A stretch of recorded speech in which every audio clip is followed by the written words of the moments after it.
In an abandoned building, someone walks out of a mysterious big box. Meanwhile, in Chicago, Jason says goodbye to his son Charlie and his wife Daniela before going to the university to teach his physics class in the evening. The mysterious man from before enters a storage unit full of cash, cell phones, and other suspicious equipment.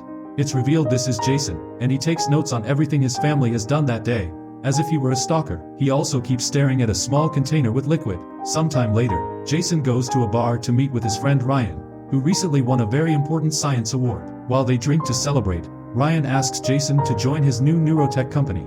Jason's eager to agree but changes his mind when he hears the company is in San Francisco, since he doesn't want to leave his family. On his way home, Jason sees a call from his wife and declines it, which distracts him and almost gets him hit by a car. Then he takes a dark alley and is approached by a masked man who suddenly holds him at gunpoint to steal his wallet and his phone. Then the mugger forces Jason to get in a car and drive. During the trip, the mugger checks Jason's phone because somehow he knows the password and asks about Ryan by name. Eventually, they make it to the abandoned building and the mugger hits Jason before throwing him on the ground to take his wedding ring. He makes Jason take off his clothes and guides him downstairs. When Jason tries to fight back, the mugger easily overpowers him and throws him down before giving him an injection. Then the masked man makes Jason put on some clothes while he stares at a mysterious box until Jason passes out. When Jason wakes up, he's surrounded by bright lights and doctors. He's dizzy and confused, unable to speak even when they put him in a shower, only to pass out again.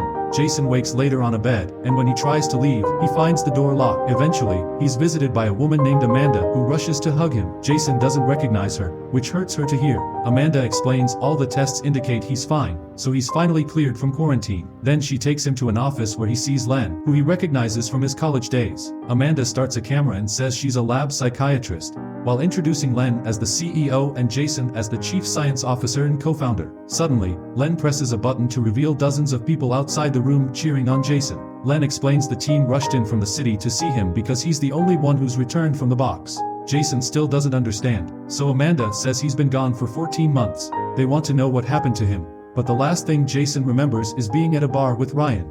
He starts freaking out over the situation, and when they try taking him back to his room, he pushes the others and runs away. The elevator allows him to lose the group, and when he finds the front door closed, the guard opens it for him since he supposedly works here. As the alarm starts ringing, Jason jumps over a fence and runs through the forest to reach the city. Afterward, Jason takes a cab while looking at the wallet and keys he found in those clothes. He uses those keys to enter his home, only to find Amanda there and all the things moved to different spots. Thinking he just has amnesia, Amanda explains they live together. Jason freaks out and calls out for Daniela and Charlie, but when he makes it to his son's room, he just finds an office and a science award with his name.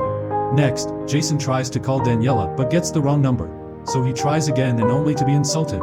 Amanda asks who Daniela is, and Jason tells her she's his wife, but Amanda says he has no wife. As Jason continues to search the house and find weird things, Amanda makes a call for help. Soon Jason sees a truck arrive and screams at Amanda before running away through the back door. At the same time, the mugger leaves the mask and enters Jason's actual home wearing his clothes, revealing he also has his face. Jason, too, starts getting affectionate with Daniela and tells her about Ryan's offer, but he says he chooses her over a cold lap. They end up doing the dirty moments later. Jason hides in an alley so the truck won't see him, and once they're finally gone, he enters his usual bar. The bartender doesn't recognize him and kicks Jason out when he insists they're friends. Next, Jason goes to the hospital and says he thinks there's something wrong with his mind, so they give him an MRI. He spends the night there, and later the doctor brings the test results. They found a psychoactive compound in his toxicity screen that they'd never seen before. They also searched for the names Jason gave them but found nobody else with his surname in Chicago. The doctor starts reading Jason's biography from the internet. In the beginning,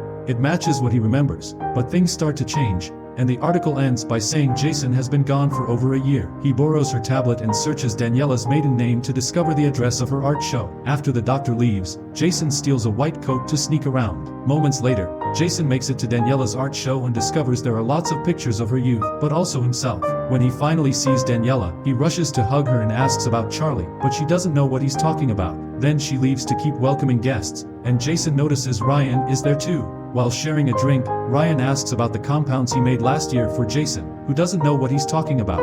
Ryan gets angry, but their conversation is interrupted by a speech from Daniela, who admits being curious about how her life could have turned out if she made different decisions and glances at Jason after the exhibition is over. Jason and Ryan go to Daniela's apartment, and they share a joint. Jason tells them what happened to him, and they aren't sure if he's lying or crazy.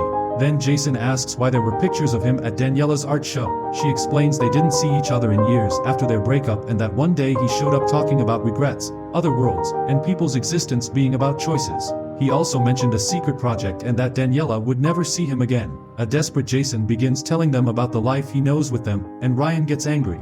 He just leaves Daniela, lets Jason 1 stay the night, and he takes a piece of twine from a shelf to tie around his finger like a wedding ring. The next morning, Jason 1 calls Amanda and tells him he's about to walk into a mental hospital, so she leaves to find him.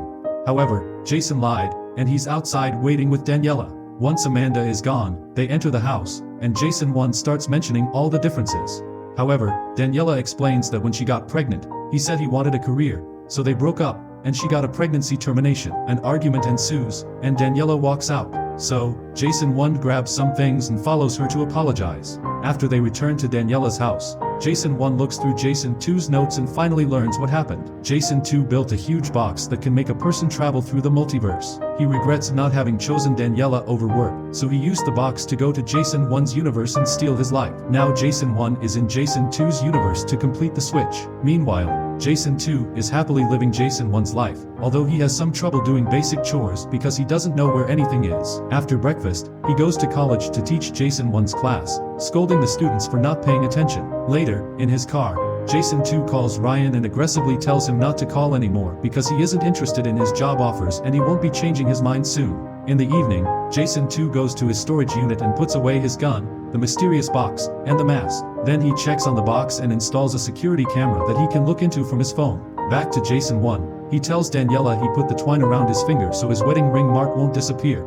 since it's the only proof he has that his memories are real. He shares some stories about his old life, and they end up kissing. The moment is interrupted by the doorbell and the phone ringing, but when Daniela picks it up, nobody answers. When Jason 1 tries the peephole, lab guard DA shoots the lock and bursts in. Daniela tries calling the police, so DA shoots her in the head before tasering Jason to tie him up. Moments later, Jason 1 is again locked up in the room at the company lab. Len comes to see him, saying he takes the blame for what happened to Daniela, but also that Jason has become a danger to himself and others, so he must stay there for now. The next day, Detective Mason comes to the office to talk to Len. She mentions the fact Jason and another employee called Blair disappeared and asks a bunch of questions. When Len asks why he's being questioned, Mason tells him that Jason was seen at a hospital and an art show. Len fakes surprise and swears Jason hasn't contacted him. Next, Mason asks to talk to Amanda because she knows Jason and her were involved. Later, after the interrogation, Amanda yells at Len for what happened to Daniela and because she had to lie to the police. An argument ensues, and it's revealed there are a bunch of employees missing. So with Jason's return, the police may put the clues together soon. As Len says he's desperate to know how Jason came back, Jason 1 announces he's ready to cooperate. Amanda and Len come in with several security guards, and Jason 1 explains he didn't tell anyone about this place because he doesn't even know where he is. He pretends he's Jason 2 with amnesia and calls Len his friend, so his restraints are finally removed. Then Len takes Jason 1 to see the box, and Jason uses the notes he read early to pretend he does remember some things. Len fills the gaps by explaining Jason 1 his award by discovering an adaptive shielding that stops anything trying to get through. As Jason looks inside the box, Amanda tells him he's the only person to go in and return. The other 3 employees that tried haven't returned, and recording devices don't work inside the box.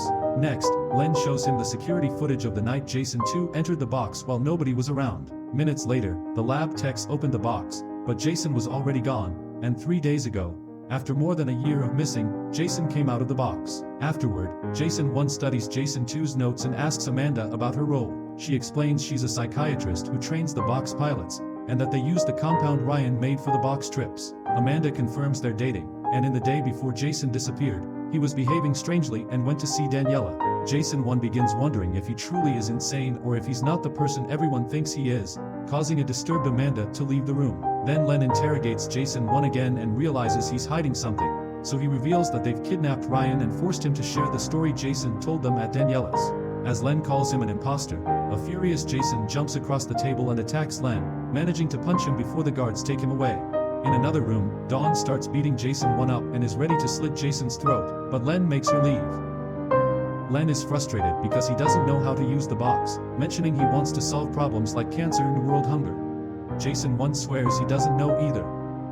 And Len leaves. Security throws Jason in a room with Ryan, who breaks down when he hears Daniela is dead. Ryan explains explains that Jason asked him to build a compound that alters the brain to put certain areas of it to sleep. Its goal is to allow the brain to comprehend going into superposition and seeing other worlds. As they discuss how the box may interact with it, the guards come to take Ryan away. In the other universe, Jason too is out shopping with Charlie and looks up the couple's friends on social media to learn more. Before an incoming dinner party, he's surprised to see one of them as Blair, the same woman who disappeared in his original world on the night of the party. Jason too looks over his notes.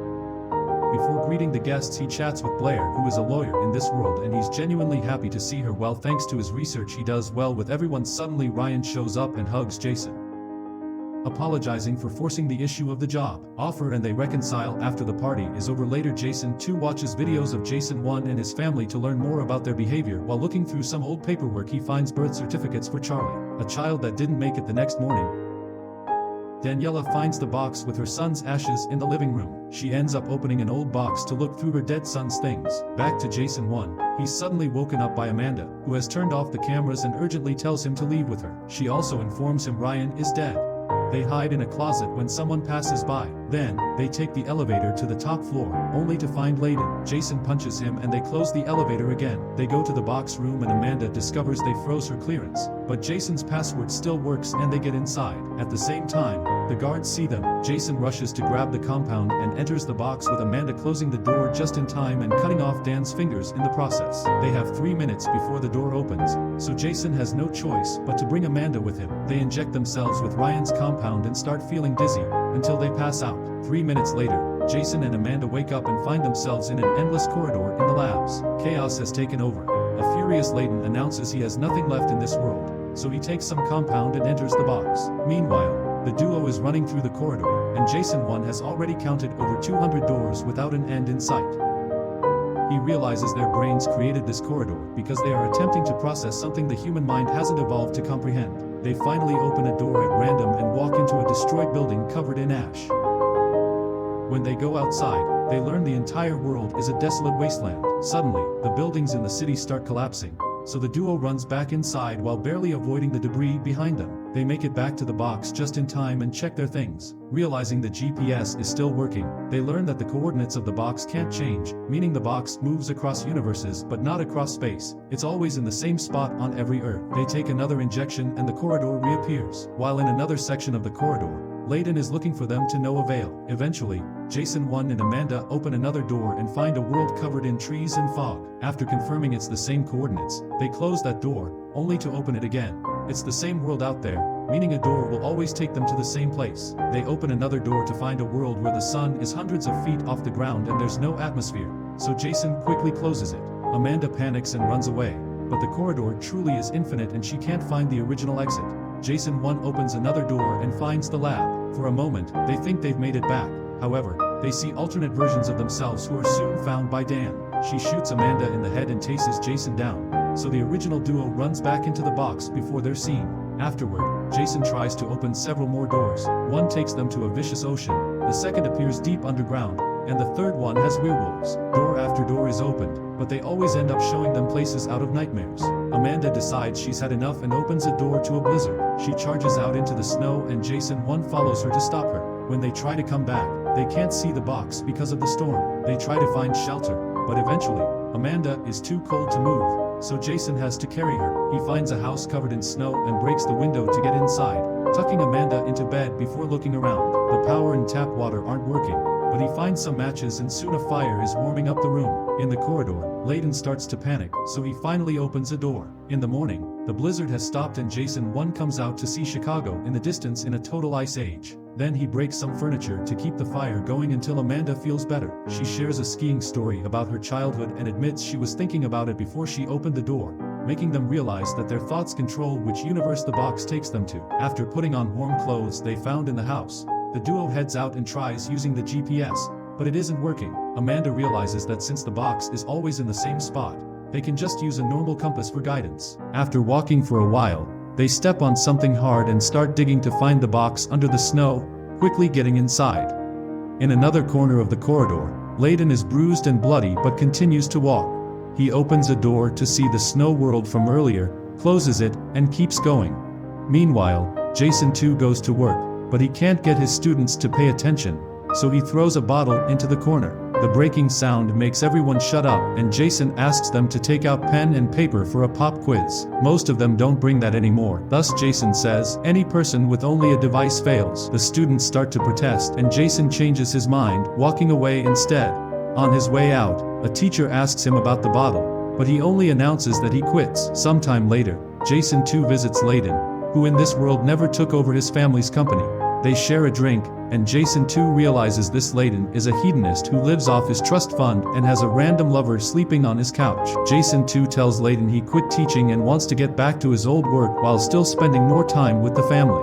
Layden explains he's already invested in Ryan's company and can't help, so Jason announces he wants to show him something. The duo goes to the abandoned building, and Jason too makes Layden take the compound. Then they go into the box, and the corridor appears. So, Jason too asks Layden to clear his mind for a few seconds before opening a door. In the meantime, it's Charlie's birthday, but only Daniela is around for him. They light up a candle, and Daniela shares the story of the son she lost, revealing he had been Charlie's twin and he had already been born sick, so he didn't live long. After looking around the corridor for a while, Jason too and Layden return to their world, and Jason too tells him who he really is. He explains that he and the Layden in his world didn't go separate ways after college, so Layden is one of the only people Jason too trusts. Layden admits he'd give anything for a chance to start fresh. When Jason too gets home, Charlie is upset with him for missing his day, but Jason too distracts him with a present, Charlie's own car. Daniela is mad that Jason did this without consulting her and gets worse when he says he quit his job. However, Jason too assures her they don't have to worry about money anymore. Back to Jason 1 and Amanda, he concentrates on his home before opening the door. Suddenly, water bursts in and fills the box, causing it to sink in a world where water has taken over most of the land. Jason 1 swims quickly to close the door, and the water soon drains out. Jason admits he felt overwhelmed and under pressure before opening the door. That's why the box filled with water. He wants to try again already, but Amanda insists they take time to emotionally rebalance themselves while they wring out their wet clothes. Jason 1 asks about the people who used the box before him. Amanda mentions Blair, who was the lead engineer, then Jason 2, followed by 2 clinical trial volunteers. The duo falls asleep, and when they wake up, the effect of the compound has worn off. They're in the box instead of the corridor, so they open the door and find an abandoned version of the lab.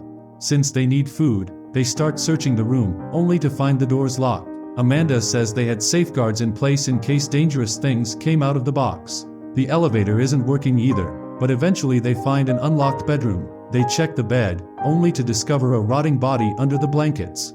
At that moment, they hear a noise, so they rush back, but there's someone wandering in the lab. The duo tries hiding, but the person approaches them with a gun, revealing to be Blair.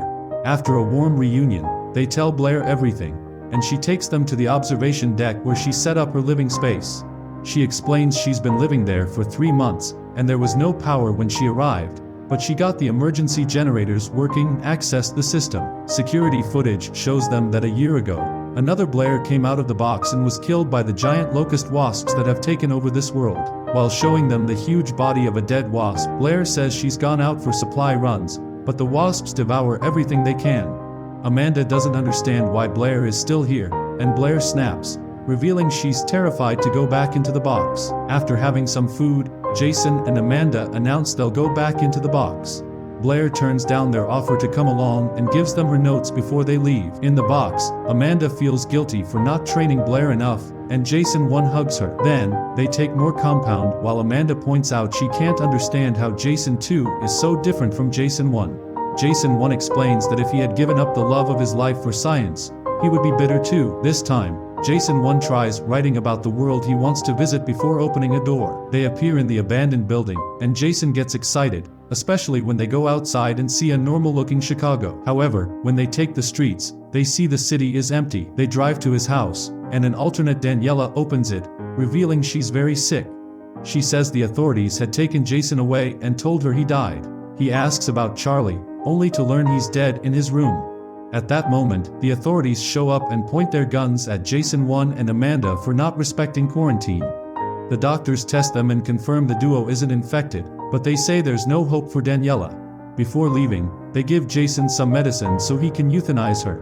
Daniela has a breakdown when she hears the news, but after they reminisce over the old times, she tells him to do it.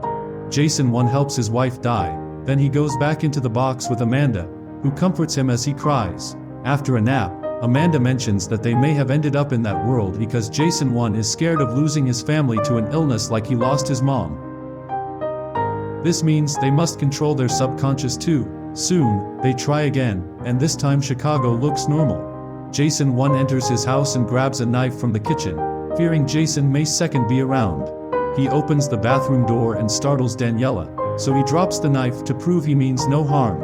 However, Daniela picks the knife up and rushes to call 911, telling the operator that her ex-husband is supposed to be in prison but he's shown up at her house. Suddenly, Charlie tackles Jason to the ground and tries to fight him, but Jason 1 pushes him off. He tells them he made a mistake and apologizes as Charlie yells at him to get out. Hearing the police sirens in the distance, Jason 1 runs out and hides with Amanda. They need to stay in a safe place until the police are gone, so Amanda takes him to a friend's house. The woman is terrified to see Amanda and Jason. She discovers a memorial picture in her name because she's dead in this world. Amanda pretends to be a ghost and tells the woman she's in a good, happy place. Then they leave in the woman's car. Meanwhile, Jason 2 takes Ledden to the box again and tells him about the different worlds he's seen. This time, Jason explains how to take the compound so Ledden can do it himself. They return to the corridor, open some random doors just to peek, while Jason points out they don't have access to the entire multiverse, just worlds that split off from theirs. They stop at a beautiful beach to admire the scenery before finally heading back. Jason 2 admits he doesn't have much compound left, only for Ledden to interrupt him, saying he'll pay him lots of money for all the compound he has after his training is done. Sometime later, Jason 2 walks out of the box and appears in his original lab, where he steals more compound. He notices blood on the ground. The employee guarding this area tells him that another Jason appeared but left with Amanda and Ledden. They follow them, and the blood is gone. Without another word, Jason 2 leaves and reunites with Ledden, showing him all the compound he can sell to him. However, he also announces that after Ledden finally leaves, he'll seal the box on this world so Jason 1 can't find him. A few days later, Jason 2 meets with Ledden again, and they finally seal the deal. Ledden takes the compound and leaves into the box to never come back. Afterward, Jason picks up Charlie and shares some ice cream with him. Suddenly, Charlie starts coughing. It turns out he has an allergic reaction to the nuts in the ice cream. Jason pulls over and searches the bag until he finally finds an EpiPen to help his son. Afterward, he takes him to the hospital, and Daniela shows up, scolding her husband for forgetting something so important. Because of the incident, Jason has forgotten to roll down his sleeve, and Daniela notices the marks left by the compound injection. When they return home, she notices he's flossing, which he's never done before. In the meantime, Jason, Amanda, and Ledden make it to a world with a beautiful forest. Jason takes as many notes as possible. He writes the names of places he loves from his town, and they try a bunch of different doors, but none of them are exactly like Chicago. After dozens of failed tries, they decide they need a break. They check into a hotel and have a nice dinner while trying to have a discussion about what components make each person what they really are. However, the music is too loud to chat, and they end up dancing instead. Later in their room, Jason accidentally hugs Amanda while she sleeps, waking her up. Amanda then admits she feels like her world is vanishing, and they decide not to sleep in the same space. Sometime later, they stop at another world, and Amanda announces she needs a day to herself. They agree to meet back at the box tonight. Jason 1 goes to a small art gallery and finds Daniela with blonde hair. They talk about her paintings, and Jason asks Daniela to grab a coffee with him, but she turns him down, so he leaves. Amanda watches another version of herself who is married and has a child. That night, the duo reunites and realizes they don't have much compound left. At the next world they check into another hotel, and Jason leaves to go get food. Instead, he stands in the rain outside his old house, watching another version of himself dance with Daniela. He takes a while to come back, and a furious Amanda pushes him for worrying her. Jason 1 explains he watched his family here and thinks they're getting closer. However, Amanda points out they need to think of a new plan before the compound runs out. Back to Jason 2, he decides to go to therapy, and his doctor is Amanda, who is a normal therapist in this world. Jason says he has everything, yet he doesn't feel fulfilled, so Amanda points out he may be idealizing some things too much. People expect perfection and get disappointed when they don't get it. At home, Daniela talks to Blair about her worries for this new version of Jason, but Blair just hears that he's hotter, cleaner, and richer. Daniela also mentions the marks on Jason's arm, and Blair says not to confront him because he'll lie. Instead, she recommends that Daniela follow Jason around. That night, Jason too blindfolds Daniela and takes her to an art charity auction. He surprises her by showing he's donated the painting she made in private. This upsets Daniela so much that she asks to leave during the car ride home. Jason says he doesn't understand what he did wrong. Daniela explains she's humiliated because he took her painting without her permission and took her somewhere everyone knows her in a dress that she hates. She admits she's still trying to figure out if she wants to paint anymore. Jason says maybe she just isn't who he thought she was. After dropping off Daniela at home, he drives off, unaware she gets in her car and follows him. Minutes later, Daniela watches Jason too go into his old storage unit and leave. After a few seconds, she tries to get in after him, but it's locked, so she peeks under the door and manages to grab a compound sample. She immediately takes it to Ryan and asks him to discover what it is. The next day, Jason too goes to see Amanda, who understands how Daniela felt. Jason says he wants to leave, and when Amanda asks where, he describes the cuter. Amanda thinks it's metaphorical and says it indicates a fear of commitment. He may be a married man, but he doesn't act like it. When Jason goes home, he's confronted by Ryan, who takes out the compound sample and says Jason stole it from him. Jason takes him to the bar and explains this isn't the same compound because this one is already finished. Afterward, Jason too shows Ryan the box, and they both take the compound before going in. Jason explains everything about the multiverse and makes an excited Ryan calm down before opening a door. They come out into a kind version of Chicago where a huge aurora lights up the sky. Jason then takes Ryan's phone with the excuse of taking a picture, and Ryan realizes this isn't his original friend, so he tries running back into the box. However, Jason too closes the door, leaving him outside. When Jason too returns, he sees that Ryan's phone is ringing with a call from Daniela. He immediately hires a construction crew to cover the box in a larger container of concrete. As days pass, Daniela keeps texting Ryan to no avail. One afternoon, Detective Mason of this world shows up at their house and informs them Ryan is missing. Jason tells her about their visit to the bar and that he went home after their drink, so he knows nothing. After Mason leaves, Daniela confronts Jason too about the compound sample, admitting that she followed him. Jason tells her it's not an upper, it's a scientific experiment created by Ryan, making up a lie about him being under a secrecy contract. Daniela asks him to stop taking it, and Jason promises to do so. She also asks about the storage unit, and Jason says it's full of stuff from his special project. Meanwhile, in the corridor, Amanda points out they've been in a constant state of fight or flight for almost a month, so they need a break. She opens a door and finds a utopian and futuristic Chicago. They walk through the city and learn it runs on cold fusion reactors. Amanda reveals she got them to this world by thinking about a place where people agree on basic facts. Technology doesn't destroy everything, and everyone has empathy. After looking around, they go to a bar, and a couple at another table takes a picture of them before they split for the day. Later, they have dinner at a fancy restaurant, and Amanda says she looked up this world's versions of them. Alternate Jason sells insurance while alternate Amanda went missing 2 years ago, and she has no family left. Amanda announces she's got a new passport thanks to retinal scan technology, and she has the other Amanda's money, so she's decided to stay here. She asks Jason to stay, but he turns her down and offers to leave her some compound in case of an emergency. However, Amanda turns him down too, saying she's probably what is holding him back from finding his family. They say goodbye with an embrace, and Jason secretly slips 2 compound samples into her bag. Afterward, Jason 1 goes back to the box and notices he only has 3 compound samples left. His next trip takes him to a burned down version of his house, so he tries again. In this new world, Jason manages to call the alternate Daniela from a prepaid phone and has a nice talk with her, even though she isn't as Daniela. While he walks away, he sees the mask Jason 2 wore and starts considering some ideas. That night, Jason 1 enters his house and watches Daniela sleep with his other self, but he doesn't dare destroy the family and leaves the bedroom. When he reaches the kitchen, he has a panic attack on the floor. At that moment, he's found by Max, the son who died in his world. Thinking this is his dad, Max makes small talk and admits he knows how much of a disappointment he is to Jason, who hugs him to comfort him. However, he fails to say the right thing because Max is going through some stuff, so the boy runs back to his room, and Jason 1 leaves. Back to Jason 2, he goes to visit Amanda again and tells her that Daniela acted behind his back. He says he's thinking of leaving, and Amanda tells him he's running from himself more than the situation. Jason responds that he wants to know more about Amanda, and she says no, but Jason too starts mentioning a bunch of things about her anyway. Upset by the stranger knowing so much about her, Amanda kicks him out.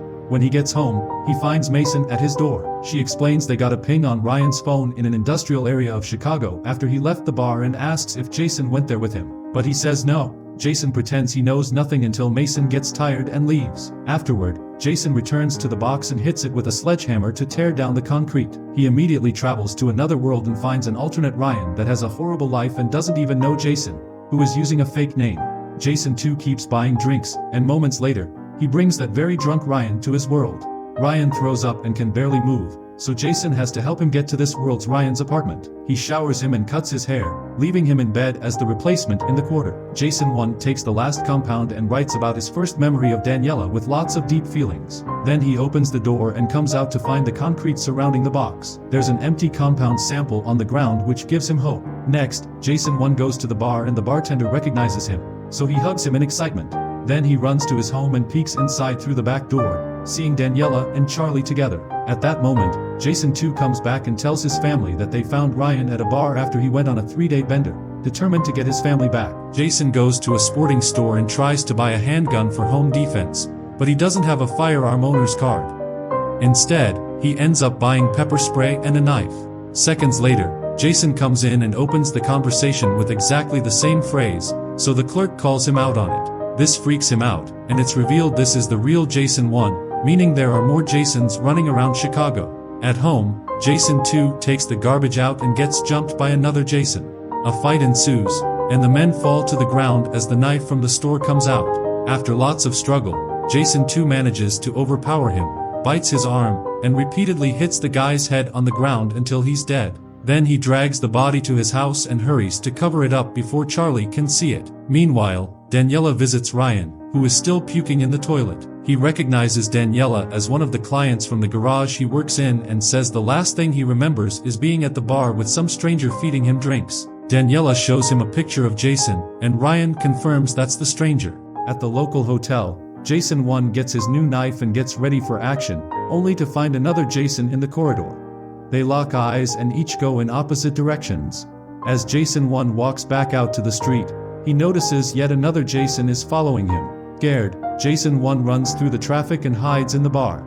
The other Jason keeps on walking without noticing there's a Jason already there, so Jason 1 sits with him and they share a drink.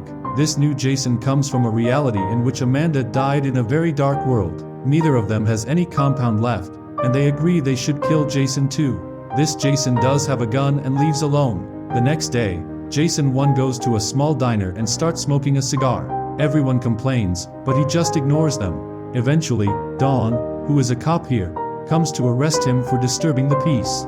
Meanwhile, Daniela asks Jason 2 to take Charlie to school, and Jason chooses the old car instead of the brand new gift because the body is inside. Then Jason takes Charlie on a tour of his old university, where he notices another Jason following them. He tries to get away. He and Charlie go into the library, but alternate Jason is still following them. So Jason 2 decides to split and tells his son to escape in the car. Now, Jason 2 starts running and goes upstairs, wandering around the shelves to try to lose his pursuer. When alternate Jason checks the bathroom door, number 2 uses the chance to tackle him and triggers a fight. The men throw each other all over the room, and alternate Jason takes out his knife.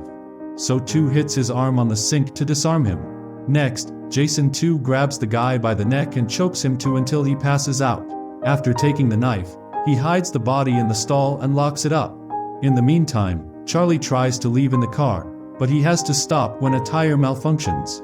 At that moment, he's approached by the police who ask for papers. Thankfully, Jason 2 comes back just in time to save the situation. At the same time, Daniela goes back to the storage unit and uses cutters to get in. She finds another phone with pictures of their family, bags of strange-looking cash, and more compound samples. There's also a mechanic uniform with Ryan's name on it. Suddenly her phone rings, and it's from a no-caller ID number. Moments later, she's paying to free Jason 1 from jail. She cries as she says she's tired of lies, so Jason 1 tells her everything about the box and the multiverse. When she doesn't believe him, he tells her to call Jason 2, and she's shocked to hear him on the phone.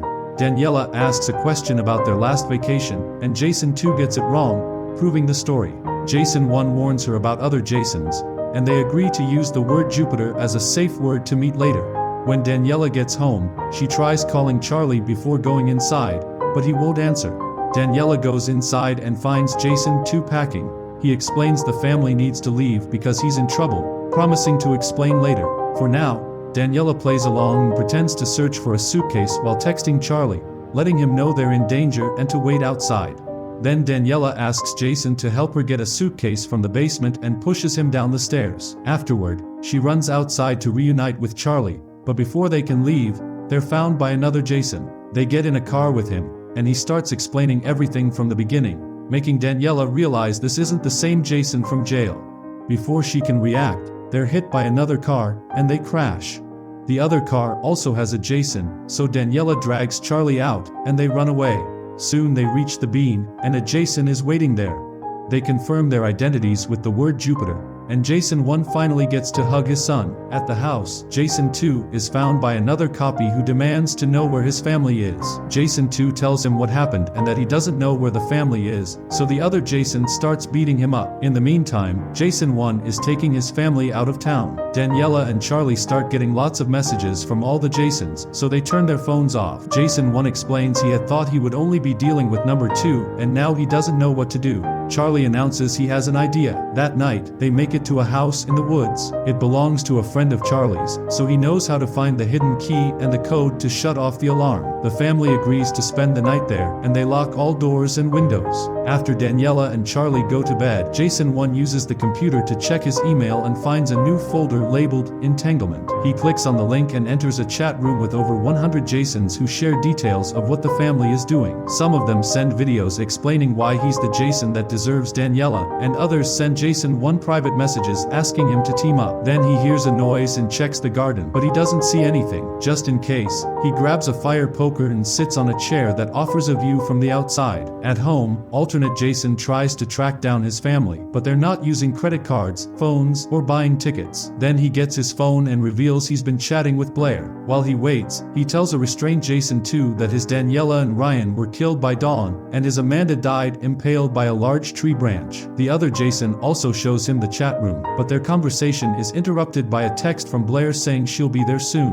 When she arrives, she finds blood and tape on the steps, so she goes upstairs. Suddenly, Blair hears a noise and follows it to find Jason 2 tied up in the closet. Then the other Jason appears behind her and asks her to track her car. Blair freaks out and attacks him so she can run away, but the other Jason shoots his gun to make her stop. Blair pretends to cooperate, but when she's close enough, she throws pepper spray in his face and takes the gun. Holding both Jasons at gunpoint, she demands an explanation. Later that night, Daniela checks the chat room on the computer out of curiosity after saying goodnight to Charlie. The couple gets dirty in their room. Once they're done, Daniela informs Jason that she told the others she chose him. When Jason 1 goes to the kitchen for water, he sees someone running outside. He immediately grabs the fire poker and comes out to discover the tires on the car have been slashed. Suddenly, he hears a Jason scream, so Jason 1 runs into the woods and finds a copy almost dead, saying another Jason did this to him. At that moment, a different Jason runs toward them, but he gets shot by a copy in the shadows. Terrified, Jason 1 runs back into the house and finds a guy already there with a shotgun. When he comes closer, Jason 1 jumps on him, but his alternate self overpowers him and starts beating him up. At that moment, he falls dead because Jason 2 has appeared and shot him. When Daniela and Charlie come downstairs, Jason 2 puts down his gun and apologizes for the mess he caused. Charlie punches him in fury, but Jason 2 keeps talking, explaining the other Jasons had a tracker on the car. Suddenly, they hear screaming and yelling outside as more copies keep on arriving. Then Jason 2 gives Jason 1 his wedding ring back and his car keys, telling the family to leave. The family gets in the car and drives off. A copy tries blocking their path with open fire, but Jason just runs over him and keeps going. As they escape, Charlie finds a box full of compound and the box with Max's ashes. There's also a phone with a recording from Jason 2, who explains he started everything because he had been full of regret and envy. Sometime later, the family returns to the city and goes to the box room where all the Jasons are waiting. The leader explains they don't want to stop them. They just realize the only way for them to have a normal life is to leave this world, so they're saying goodbye. One of the Jasons tries to protest, but the leader shuts him up, reminding him Daniela and Charlie are the ones who get to choose. After some hesitation, the Jasons move aside, and the family enters the box. They all take the compound and cross a door to find a new home. Meanwhile, the others have happy lives in their new worlds. Ryan keeps on inventing and finds the Amanda of that universe to befriend her. The original Amanda is shining in utopian Chicago. Blair finally gets back in the box, and Letton is still having fun visiting hundreds of universes. Make sure to subscribe and turn on notice. Thanks for watching.